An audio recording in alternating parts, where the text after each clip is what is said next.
माननीय पवन जी से निवेदन करूंगा कि महाराज जी के निकट आए, आशीर्वाद के साथ साथ अपनी ही समाज का यह अभिनंदन स्वीकार करेंगे। आप सभी लोग जोरदार तालियां बजा करके उनका अपन अभिनंदन करते हैं। और मैं इसी अभिनंदन के साथ बंधुओं, जिसकी बात आप जो रहे थे कि जिन्होंने शंकाओं की नदी में बह रहे असंख्य भव्य जीवों को समाधान की नौका दी है, ऐसे पूज्य गुरुदेव के चरणों में चलते हैं अपन निवेदन करने के लिए। आज का शंका समाधान का यह कार्यक्रम प्रारंभ हो तो पूज्य मुनिवर श्री संधान सागर महाराज जी के चरणों में वंदन करते हुए मैं निवेदन कर रहा हूं, गो स्वामी इस कार्यक्रम को आप गति देंगे। गो स्वामी नमोस्तु नमोस्तु नमोस्तु। बिना समय गंवाए हाँ, जो जहां पर है वहीं पर बैठ जाएं। और आज का प्रथम प्रश्न के लिए मैं आमंत्रित कर रहा हूं आप सबके चहेते लोकप्रिय विधायक यहाँ के प्रदीप जी लारिया।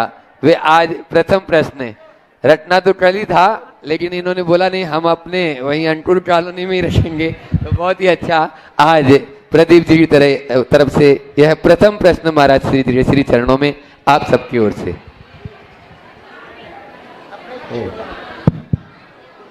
आचार्य गुरुवर विद्यासागर महाराज की, मुनि श्री 108 प्रमाण सागर महाराज की, मुनि संघ की और आप सबकी जय। महाराज जी, कल से आपका आगमन, मुनि संघ का आगमन परसौरिया नरियावली विधानसभा में हुआ है और आज मकरोनिया में हुआ है। पूरा जैन समाज भी और पूरी विधानसभा आपके सानिध्य से धन्य हुई है। आपको बारंबार प्रणाम। महाराज जी, मेरा प्रश्न एक तो हम लोग वैसे तो लगातार धर्म के कार्यक्रमों में जाते हैं, धार्मिक कार्यक्रमों में जाते हैं। ओमकार महामंत्र का क्या अर्थ है? और दूसरा आपसे निवेदन और आग्रह है, जो मुझे एक पीड़ा होती है उसका समाधान क्या हो सकता है? हम देख रहे हैं कि समाज के अंदर जो हमारे यहां पहले की व्यवस्था थी, परिवार था, कुटुंब था, और बच्चे का शुरू से ही प्रबोधन होता था। कभी चाचा की डांट मिलती थी, कभी दादी की सीख मिलती थी, कभी भाई का प्यार मिलता था, कभी मोहल्ला और के लोगों का सीख मिलती थी। धीरे धीरे इसका काफी अभाव हो गया है और आज की पीढ़ी में जो बाल्यकाल से कहीं ना कहीं प्रबोधन होता था समाज के प्रति, कुटुंब और परिवार के प्रति उसका दायित्व और देश के प्रति उसका दायित्व, उसका जो अभाव हो रहा है और कहीं ना कहीं जो युवा पीढ़ी में विकृति आ रही है, निश्चित तौर पर आज हम इस बात को देख रहे हैं कि वो डांट, वो दुलार, वो प्यार कहीं ना कहीं व्यक्ति को गढ़ने का काम होता था, उसका जो अभाव हो रहा है और कहीं ना कहीं मूल्यों में गिरावट आ रही है, इसका समाधान क्या हो सकता है? महाराज जी से मैं इस संबंध में निश्चित तौर पर समाधान चाहूंगा। धन्यवाद। बहुत ही अच्छा प्रश्न उपस्थित किया है लारिया जी ने। पहले तो मैं चाहूँगा एक बार आप अपने चहेते विधायक का जोरदार अभिनंदन। मैं देख रहा हूँ मेरी दाहिनी ओर काफ़ी शोर हो रहा है। स्थान की संकीर्णता, स्थान तो बड़ा है लेकिन आप लोगों की संख्या के कारण छोटा पड़ रहा है। मुझे ऐसा लगता है कि यहाँ की ट्रस्ट कमेटी को इसका अनुमान नहीं था, इसलिए थोड़ी सी असुविधा है। पर सभी को मैं बोलता हूँ एक व्रत ले। सभी लोग मेरी बात को ध्यान से सुने। यहां उपस्थित सब लोग एक व्रत ले कि जब तक ये कार्यक्रम होगा हम माइक के अलावा कहीं नहीं बोलेंगे। बिल्कुल मौन हो जाए तो शांति होगी। सागर की समाज एक अनुशासित समाज के रूप में प्रसिद्ध रही है और आज आपकी झांकी पूरे देश को देखने को मिल रही है। इसलिए आपकी ये जिम्मेदारी बनती है कि आप बहुत संयत और शालीनता से रहें और पूरे कार्यक्रम में मुझे एक बार भी ओम बोलने की ज़रूरत ना पड़े। पक्का है? शुरू करूं अपनी बात को। देखिए, लारिया जी ने 2 सवाल किए और दोनों सवाल बड़े अच्छे। पहला सवाल उन्होंने नमोकार महामंत्र के महात्म्य के संदर्भ में पूछा। नमोकार महामंत्र एक ऐसा महामंत्र है जिसमें व्यक्ति की नहीं गुणों की पूजा है। जैन धर्म की यही सबसे बड़ी विशेषता है कि जैन धर्म में हम व्यक्ति को नहीं गुणों को पूजते हैं और गुणों की पूजा भी गुणों की उपलब्धि के लिए करते हैं। हमारा उद्देश्य ही है बंदे तद्गुण लब्धे। उनके गुणों की उपलब्धि के लिए ही हम उनकी वंदना करते हैं। पहले तो मैं नमोकार का अर्थ बता दूं ताकि आपके माध्यम से बहुतों तक ये बात जाए। मुझे तो उम्मीद है कि लारिया जी तो इस बात को अच्छे से समझते होंगे और शायद जपते भी होंगे, लेकिन ऐसे बहुत से लारिया होंगे जो अभी इनसे वंचित हो। तो मैं संक्षेप में इसका अर्थ बताकर इसकी 4 विशेषताएं बताऊंगा। नमो अरहंतानम यानी अरहंतों को नमस्कार। अरिहंत कौन? अरिहंत से अरहंत बना, जिन्होंने अपने आत्मा के शत्रुओं का हनन कर दिया, वो अरिहंत है।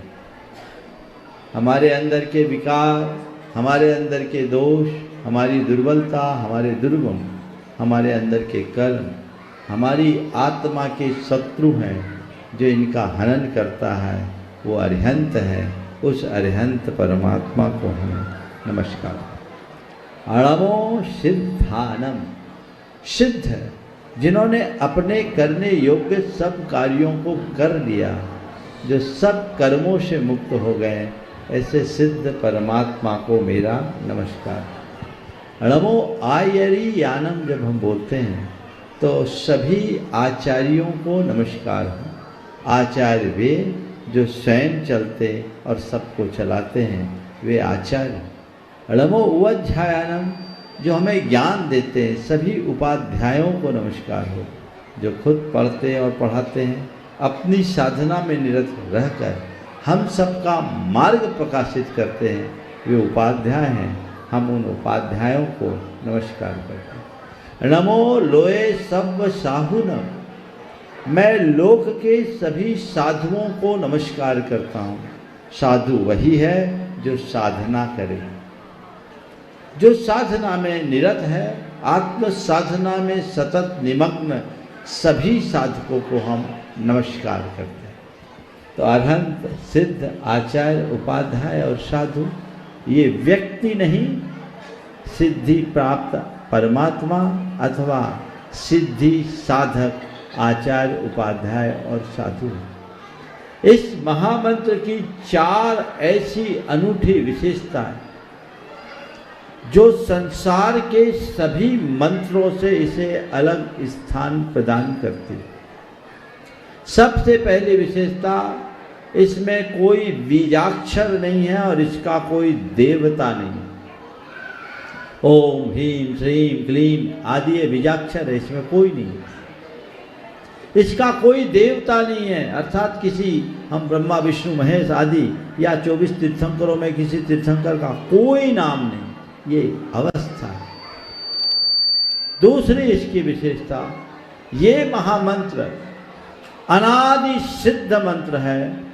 अन्य मंत्रों को सिद्ध करने पर प्रभाव पड़ता है, इस मंत्र को श्रद्धा से जपते ही चमत्कार होता है। तीसरी विशेषता, इस मंत्र का प्रभाव हमेशा सकारात्मक होता है। ये शांतिक और पौष्टिक कर्म में ही काम आता है। ये मंत्र आप पर कभी कोई नकारात्मक प्रभाव नहीं छोड़ेगा।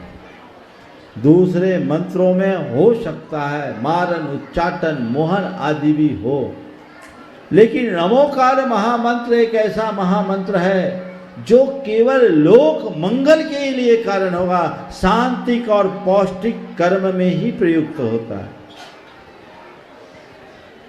और चौथी विशेषता इस महामंत्र की है कि इस मंत्र की कोई आनुपूर्वी नहीं है, अर्थात इसका कोई क्रम नहीं है।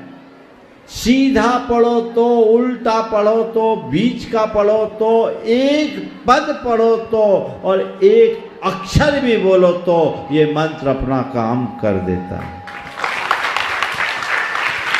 नमो अरिहंतानम से नमो लोए सब साहुनम तक आओ,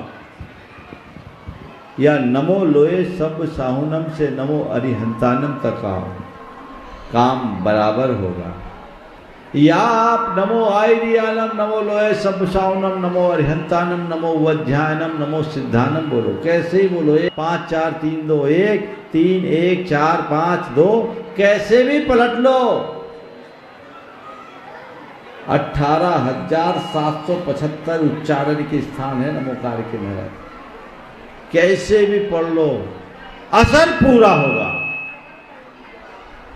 और तो और इसका एक पद भी अपने आप में पूरा मंत्र है। नमो अरिहंतानम बोल दो तो भी काम हो जाएगा, नमो सिद्धानम बोल दो तो भी काम हो जाएगा, एक पद से काम हो जाएगा। और क्या बताऊं, अरिहंत का अ बोल दो तो भी काम चल जाएगा, सिद्ध का सी बोल दो तो काम चल जाएगा, आचार्य का आ बोलने पर भी काम होगा, तुम्हारा उद्धार करेगा। ये मंत्र है। तो ऐसे महामंत्र की आराधना सबको करना चाहिए। इसे 84 लाख मंत्रों का आधार बताया गया। ऐसा मंत्र ये संप्रदायातीत मंत्र है, बहुत लोग जपते हैं और हमें जिनकी भी श्रद्धा है उसे जपने का प्रयास करना चाहिए। आज जो आपने दूसरा सवाल किया, बड़ा महत्वपूर्ण सामयिक सवाल है। आज के समय में सबसे ज़्यादा अगर अभाव हुआ है प्रेम, परस्परता, आत्मीयता, स्नेह, सद्भाव जैसे मूल्यों की गिरावट का हुआ।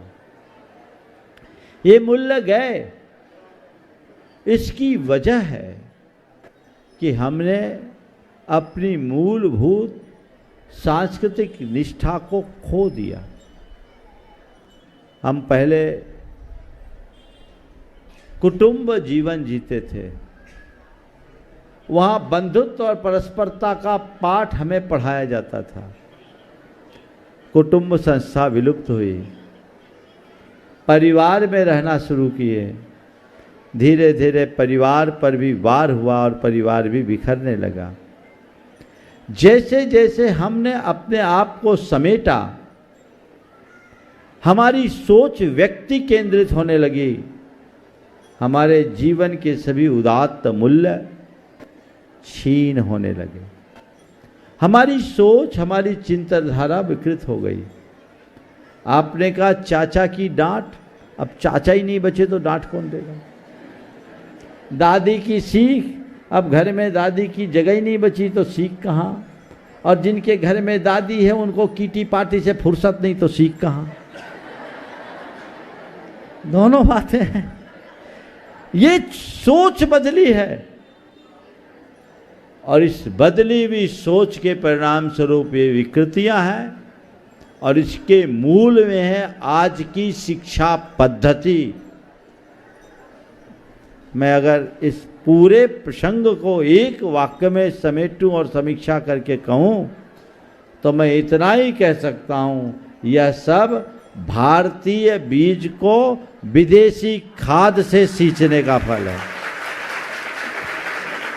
धन्य है। बाहर की लाइट जली तो इतना उत्साह, अंदर की लाइट जलेगी कितना उत्साह होगा। अंदर की लाइट जलाइए। तो मैं क्या कह रहा था, ये भारतीय बीज को विदेशी खाद देने का दुष्परिणाम है। हमें चाहिए कि हम अपने आप में भारतीय होने का गर्व उत्पन्न करें, गर्व महसूस करें और अपने भीतर भारतीयता को पुष्ट करने का सत प्रयत्न शुरू करें। यदि घर घर में ये व्यवहार हो जाए तो ये समस्या पल में दूर हो सकती है। ये बहुत गंभीर समस्या है, इसके दुष्परिणाम सभी भुगत रहे हैं, लेकिन फिर भी कोई उसे बदल नहीं पा रहा है। सब के सब लाचार बेबस से दिख रहे हैं। तो ये चीज़ें ठीक नहीं है। एक शिक्षा पद्धति और दूसरा आज का मीडिया, संचार माध्यम, जो चीज़ें आप सबको परोसी जा रही है वह सब मन को विकृत करने वाली है। यदि हम नए सिरे से सोचते हैं तो बहुत अच्छे सुपरिणाम निकलेंगे। आज आपने ये जो सवाल खड़ा किया है, मैं तो आपसे ही कहूँगा, ये सवाल जन जन के बीच जाना चाहिए, हर व्यक्ति के मन को झकझोरना चाहिए, ताकि उनके हृदय में वह सांस्कृतिक निष्ठा प्रकट हो और इस समस्या का स्थायी हल हो सके।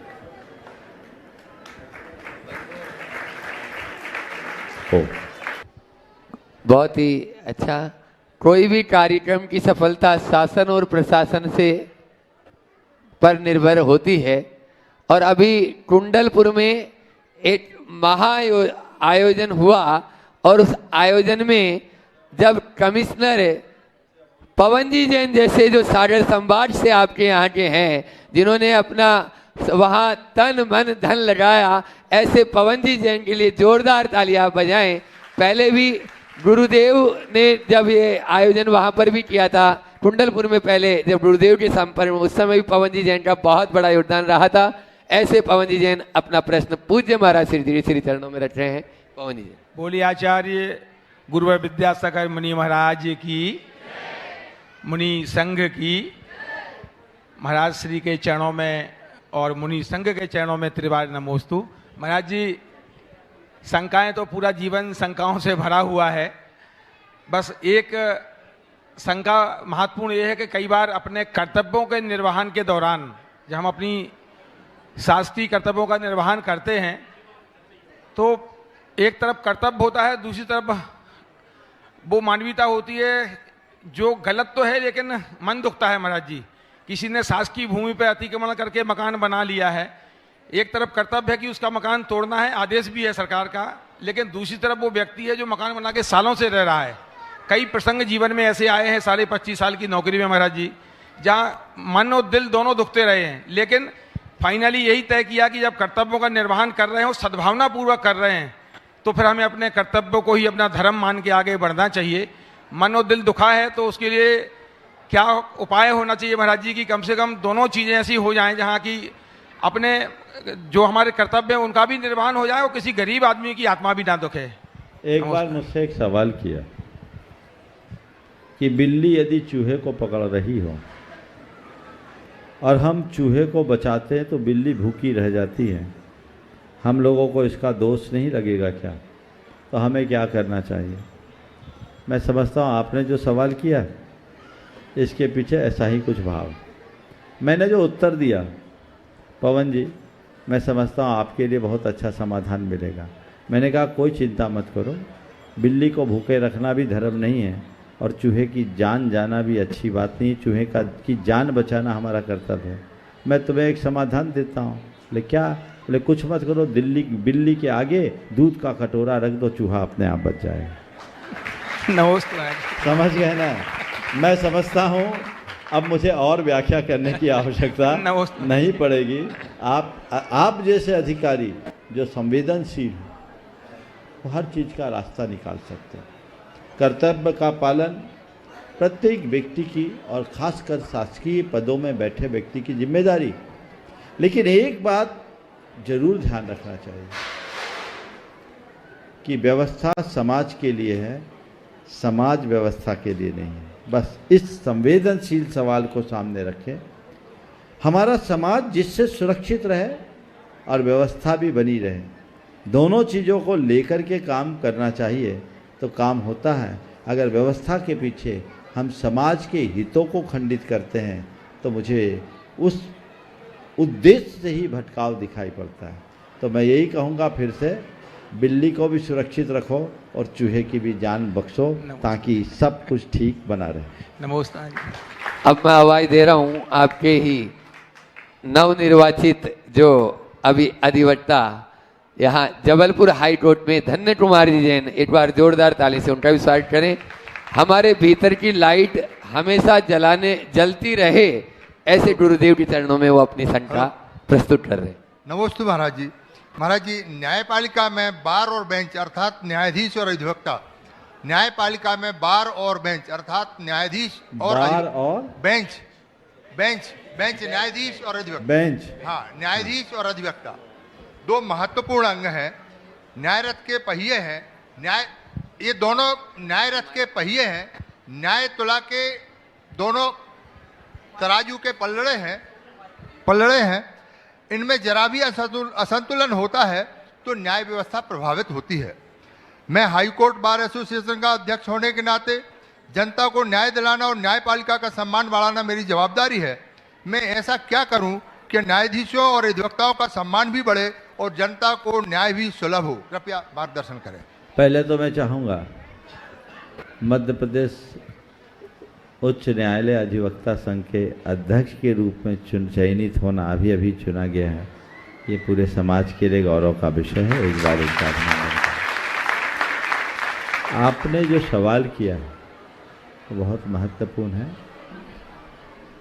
आपने न्यायपालिका में न्याय प्रणाली को सही बनाए रखने के लिए सवाल रखा है। आपने पूछा ऐसा मैं क्या करूं कि सब कुछ ठीक बना रहे अधिवक्ता और न्यायाधीशों के बीच और उससे प्रभावित होने वाले जनता इसके लिए क्या करें। तो मैं तो यही कहूँगा, अगर अधिवक्ता सच्चे अर्थों में अधिवक्ता बने रहे तो सारे काम अपने आप ठीक हो जाएंगे। आज के समय में अधिवक्ता केवल पैरोकार बना है, लेकिन सच्चे अर्थों में अधिवक्ता का मतलब जो सत्य का प्रहरी हो, साक्ष्यों के आधार पर सारा काम करने के लिए तत्पर हो, वो अधिवक्ता कहलाता है। अधिवक्ता की मूलभूत अवधारणा भी यही रही है, लेकिन समय काल के कारण सारी व्यवस्थाएं प्रभावित हुई और उस सब के प्रभावित होने से कई बार बहुत सारी बातें भी प्रभावित होती है। निर्णयों में भी लोगों को लगता है कि ये निर्णय कुछ प्रभावित निर्णय है, अथवा निर्णयों में होने वाला विलंब भी जनता के लिए बहुत दुखदायी होता है। मैं आपसे इस संदर्भ में इतना ही कहूँगा कि अधिवक्ताओं को न्यायाधीशों के साथ संवाद बनाते हुए जनता के दुख दर्द का एहसास कराना चाहिए। जनता कितनी उम्मीदों से भरकर न्यायालयों में जाती है और वहाँ जब निराशा के साथ लौटती है तो बहुत बद्दुआएं लगती हैं। यदि आप जैसे अधिवक्ता आगे आकर इस बात में थोड़ी सुधार कर सके तो जनता का बहुत बड़ा हित होगा और सबको आगे व्यवस्थित किया जा सके। नमस्ते। अखिल भारतवर्षीय दिगंबर जैन महिला परिषद अंकुर कॉलोनी महिला मंडल, सभी महिलाएं एक साथ खड़े हो जाएंगी और उनमें प्रश्न करेंगी श्रीमती कल्पना जैन, अध्यक्षा महिला मंडल, और उसके बाद में कमेटी भी तैयार रहेगी अंकुर कॉलोनी। नमस्ते गुरुदेव। नमस्ते गुरुदेव। ठीक। गुरुदेव, हम किसी की खुशी लिखने वाली पेंसिल तो नहीं बन सकते। हम किसी की खुशी लिखने वाली इसे आवाज ठीक करिए। गुरुदेव, हम किसी की खुशी लिखने वाली पेंसिल तो नहीं बन सकते, लेकिन एक ऐसी इरेजर कैसे बने कि दूसरों का दुख बिठा सके। ऐसा आपने बोला कुछ लिखने वाली पेंसिल नहीं बन सकती। दुख लिखने वाली पेंसिल तो नहीं बन सकते। मैं समझ गया। आपने पूछा इरेजर। हाँ इरेजर। हाँ हाँ, खुशी लिखने की पेंसिल नहीं बन सकते तो अच्छा इरेजर कैसे बने जिसमें कष्ट मिट जाए। मैं एक बात कहता हूँ, जो खुशी लिखने के पेंसिल न बन पाए उन्हें परेशान होने की ज़रूरत नहीं है। वे अपने जीवन के पन्ने को सादा बना के रखे, सबको खुशी मिल जाएगी। दिक्कत इससे नहीं है कि हमने खुशी नहीं लिखा, दिक्कत तो ये है कि हम गम के गीत लिखते रहते हैं। वो लिखना बंद कर दे तो हमारे जीवन में अपने आप बड़ा बदलाव घटित होगा। नमस्ते गुरुदेव। अशोक जी जैन पटवारी, अध्यक्ष ट्रस्ट कमेटी अनपुर कॉलोनी और पूरी ट्रस्ट कमेटी भी उनके, लेकिन प्रश्न एक ही करेंगे। हाँ ओम बोलना पड़ गया, चलो बोलो। मौन से बैठ जाओ। हाँ आप अपना प्रश्न रखो, समय कम है। उसके बाद में गुणायतन के शिरोमणि संरक्षक सुरेंद्र जी मालतोन तैयार रहेंगे। पूज्य मुनिवर के चरणों में कोटि कोटि नमन। ओम शांति शांति। हाँ बोलो। पूज्य महाराज श्री, हम लोगों का प्रश्न ये है कि हम लोग मंदिर एवं समाज के कई कार्य करते हैं, उसमें मंदिर के कार्यों में सावधानी तो रखते हैं, परंतु फिर भी कई बार ऐसे चीजें हो जाती हैं कि कई निर्माण कार्य होते हैं और फिर उन्हें किसी कारणवश तोड़ना पड़ता है, या कोई चीज ठेका देते समय या कई चीजों में बाद में लगता है कि ये महंगा हो गया, ये टूट गया तो नुकसान हो गया। इससे महाराज जी मन में बड़ा विकल्प आता है और तकलीफ भी होती है। तो क्या इससे हमें दोष लगता है, और अगर लगता है तो इस दोष से हम कैसे बच सकते हैं? कृपया मार्गदर्शन करने की पर। नमोस्तु। कोई भी व्यक्ति जिनके कंधों पर किसी धार्मिक सामाजिक संस्थान के संचालन का दायित्व है, उन्हें चाहिए कि वे जिम्मेदारी के साथ उनका निर्वाह करें। मंदिर आदि के निर्माण के समय आप योजना बनाकर काम करें ताकि काम निखर कर आए और टूट फूट की नौबत ना आए। लेकिन इसके बावजूद ये सब होता है। कितने ही अच्छे आर्किटेक्ट से आप अपना प्लान बनवाओ, ऐसा कोई मकान नहीं होता जिसमें 2-4 ईंटें तोड़नी ना पड़े। वो तो होता है, वो करना पड़ता है, लेकिन आपका उद्देश्य साफ होना चाहिए। पर मैं इतना कहूँगा, 2-4 ईंटें टूट जाए ठीक है, माथा फोड़ी हो तो गड़बड़ है। माथा फोड़ी नहीं होनी चाहिए। आपस में विमर्श करके विश्वास में लेकर काम करना चाहिए। ये एक प्रक्रियागत बात है जो होती ही है, लेकिन चूंकि आपका उद्देश्य केवल निर्माण का है, इसलिए अगर डिस्ट्रक्शन फॉर कंस्ट्रक्शन है तो कोई बुराई नहीं। समझ देखो 4 शब्द बता देता हूँ। Construction for construction approved, destruction for construction ये भी ठीक, और कंस्ट्रक्शन फॉर डिस्ट्रक्शन खतरनाक, और डिस्ट्रक्शन फॉर डिस्ट्रक्शन और खतरनाक। तो पहले 2 अपनाओ, बाद के 2 से बचे। चलो नमस्ते। सुरेंद्र जी मालथोन कर्मठ कार्यकर्ता और गुणायतन के शिरोमणि संरक्षक, और उसके बाद में तैयार रहेंगे अभिनव जैन। नमोस्तु गुरुदेव। गुरुदेव, अभी सांख्यिक विश्लेषण के आधार पर अभी ये ज्ञात हुआ है कि हमारी ऐसी पीढ़ी जो बाहर सर्विस करती है और उन क्षेत्रों में जो जैन बाहुल्य क्षेत्र नहीं है, वे अपने धार्मिक मार्ग को ठीक से प्रशस्त नहीं कर पाते, वंचित होते हैं, और कई ऐसे बच्चे अन्य आध्यात्मिक गुरुओं से प्रभावित हो जाते हैं और अपने मोक्ष के मार्ग को प्रशस्त नहीं कर पाते। ऐसे लोगों के लिए आपकी प्रेरणा हम देखिए, आज के समय में ये कोई समस्या नहीं। हर व्यक्ति को अपनी धार्मिक आस्थाओं के अनुसार धर्मानुष्ठान करना चाहिए, लेकिन ये बात सच है, ओम वहीं बैठ जाएंगे तो ज़्यादा अच्छे से सुन पाएंगे। पीछे के लोगों के लिए दीवार न बने, बैठ जाइए। बहन जी आप भी बैठ जाइए, बैठ जाइए। देखिए बहुत सारे लोग हैं पीछे। ओ मुझे लगता मुझे खुद को सुधारना पड़ेगा। अब मेरी भी आदत हो गई ओम बोलने की। देखिए बात जो मैं कह रहा था, अपनी अपनी आस्थाओं के अनुरूप धार्मिक अनुष्ठान करना चाहिए, पर सब जगह ये सुलभता ना हो तो परेशान होने की ज़रूरत नहीं। आज हम संचार क्रांति के युग में जी रहे हैं। अब वर्चुअली तो हम सब कुछ कर सकते हैं।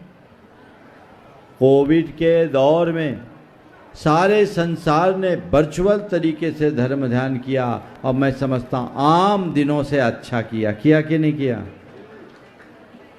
फिर ये रोना कैसे कि मुझे मेरी आस्था के पल्लवन के लिए कोई आलम्बन नहीं है। सारे आलम्बन सुलभ हैं यदि आपकी निष्ठा हो। मैं ऐसे अनेक लोगों को जानता हूं जो 7 समुंदर पार बसे हैं और आपसे शुद्ध जैनी हैं, आपसे शुद्ध भारतीय हैं। तो ये भावना जगानी चाहिए और लोगों को ऐसी प्रेरणा देनी चाहिए। नमस्ते महाराज। आप लोगों ने देखा होगा पूज्य महाराज श्री जी के भावना योग से अनेकों में बदलाव, चाहे वो बच्चा हो, चाहे बूढ़ा, और चाहे किसी प्रकार का भी कहीं पर भी, चाहे वो घर में हो, चाहे दफ्तर में हो, चाहे वो देश में हो, चाहे विदेश में हो। ऐसे ही अभिनव जैन जो जिला परिषद में लोक सेवा में जिन्होंने आप तुम खुद अपना परिचय दे दो। प्रबंधक है, जिला प्रबंधक लोक सेवा में है। ऐसे अभिनव जैन में क्या बदलाव आया उन्हीं के मुझसे सुनते हैं। अभिनव जैन अपने आप में बता रहे हैं। नमोस्तु महाराज जी, नमोस्तु महाराज जी। मेरे को 2020 में जनवरी में वर्टाइगो हुआ था मुझे महाराज जी। उस समय महाराज जी ये बीमारी घर में किसी को पता नहीं थी। डॉक्टर के पास गए तो जिन डॉक्टर के पास गए थे वो भी इसको पकड़ नहीं पाए थे। फिर उसके बाद जब दूसरे डॉक्टर के पास गए तो वर्टाइगो के बारे में उन्होंने बताया। तो महाराज जी उस समय इतना घबरा गए कि कोई नई बीमारी थी, किसी को पता नहीं था कि इसमें चक्कर आते थे, अपने गर्दन कभी भी चेंज करते थे तो चक्कर आते थे। तो महाराज जी ये पोस्टल वर्टाइगो मुझे जब हुआ तो मैं काफ़ी घबरा गया था।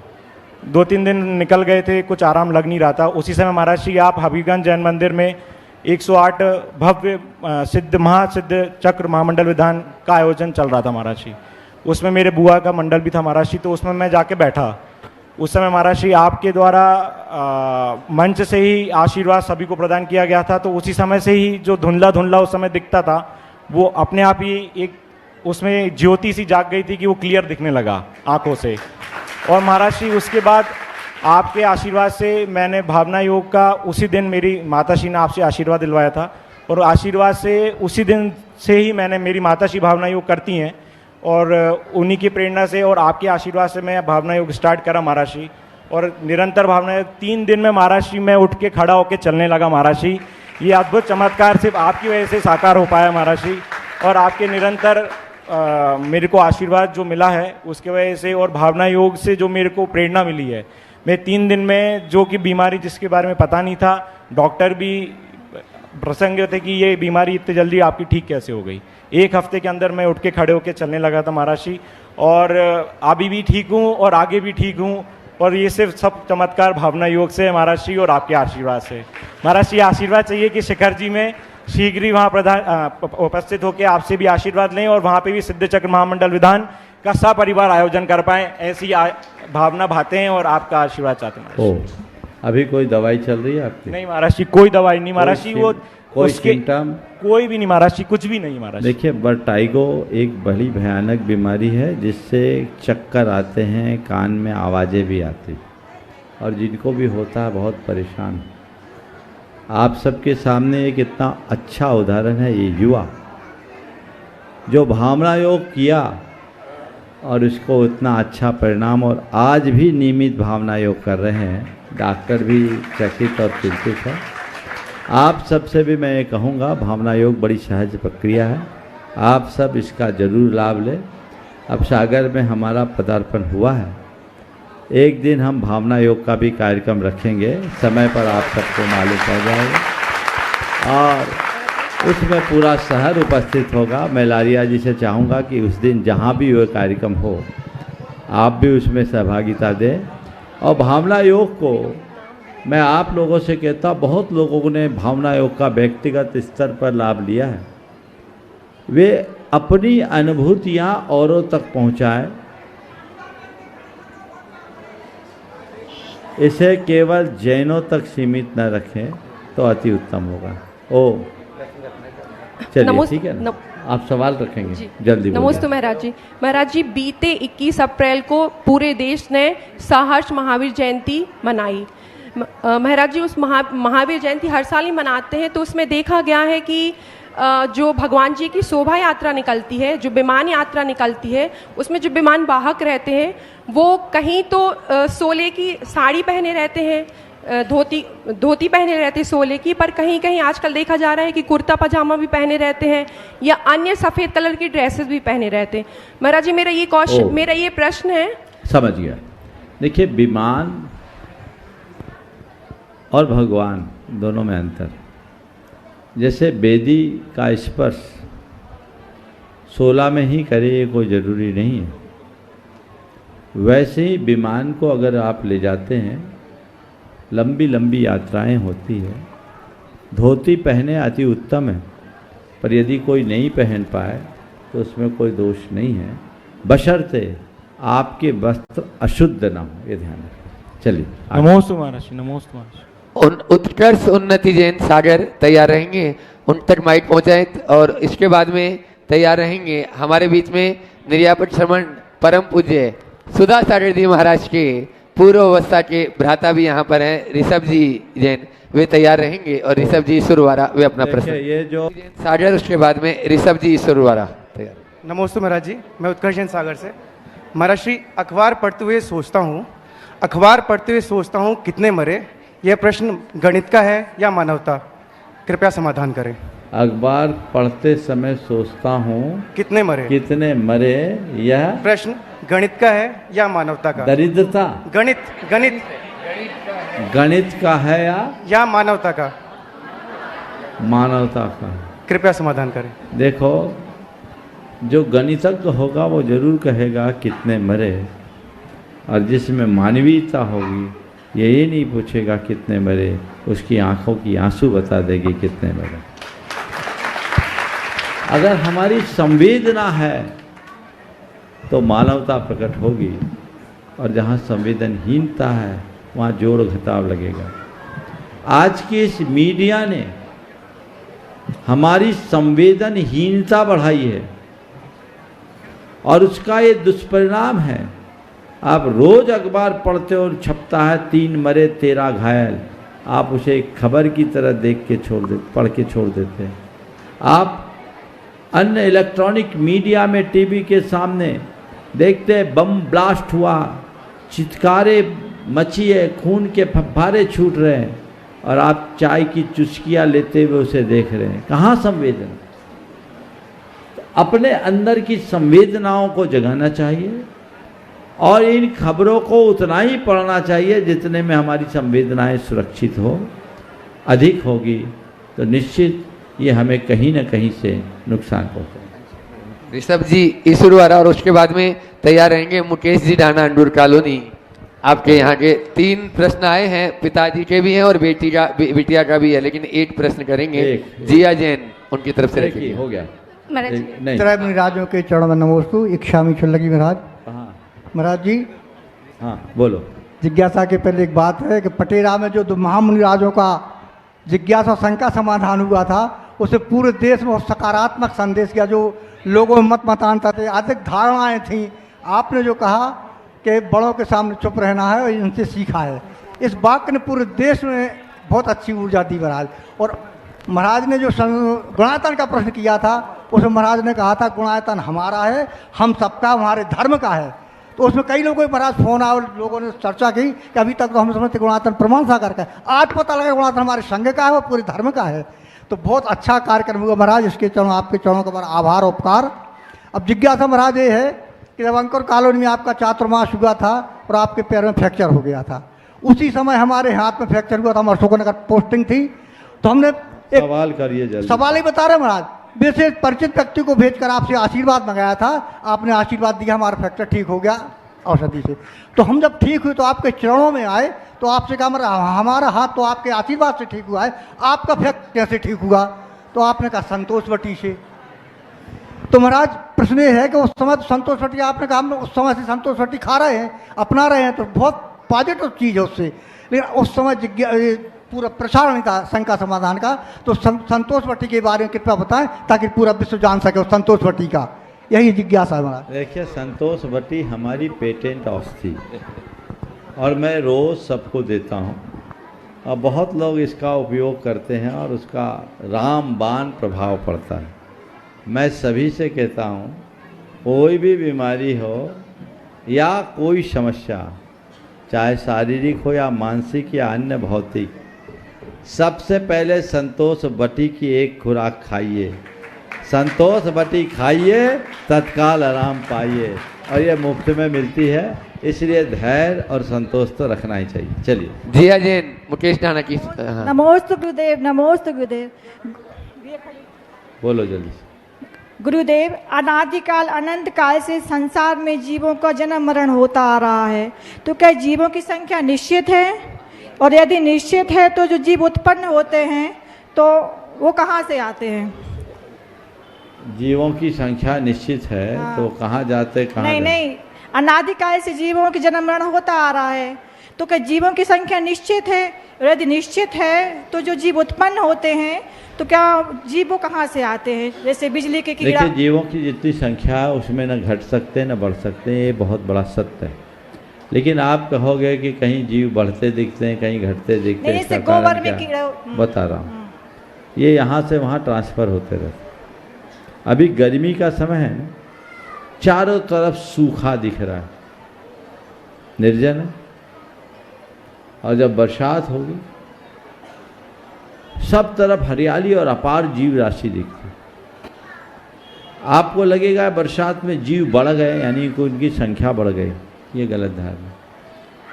अभी यहाँ गर्मी है, दुनिया के किसी भूभाग में बारिश भी हो रही होगी, तो सब यहाँ से वहाँ ट्रांसफ़र हो गए, और जब यहाँ बारिश होगी तो वहाँ जो सूखा होगा वो यहाँ आ जाए, तो यहाँ के वहाँ और वहाँ के यहाँ चलते रहते हैं, इससे संसार का संतुलन कायम है। नमोस्तु गुरुदेव। यहाँ की युवा टीम तैयार रहेगी महाराज जी। आज हमने देखा पाद प्रक्षालन आपका होता है, तो उस पाद प्रक्षालन के दौर में हमें किस प्रकार से सावधानी रखना चाहिए? देखिए, बहुत अच्छी बात है। एक लंबे अंतराल के बाद सागर आना हुआ। पिछली बार आया था तो कोविड के चक्कर में आपके बीच आकर के भी आपके पास नहीं आ पाया, और आप लोग भी पास नहीं आ पाए, इसकी शिकायत। और सागर के लोगों की प्यास बहुत गहरी है, सब जानते हैं। अभी तो सागर में प्रवेश नहीं हुआ, दरवाजे पर है, और आप लोगों की उमड़न ये बता रही है कि आपकी कितनी प्रगाढ़ प्यास है। कल प्रातःकाल हमें यहाँ से सागर में प्रवेश करना है, और कल यहाँ से सागर के हृदय स्थल कटरा के मंदिर के पास, वहाँ आपको प्रवचन का लाभ मिलेगा।